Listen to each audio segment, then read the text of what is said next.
В нашій компанії ви можете взяти декілька автомобілів в оренду з правом викупу.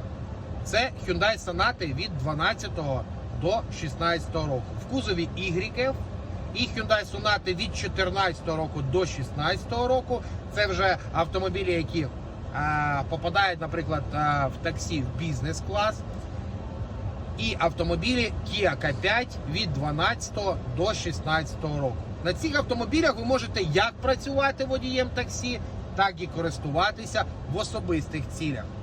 Їздити, де вам заманеться, і працювати на автомобілі, де вам заманеться.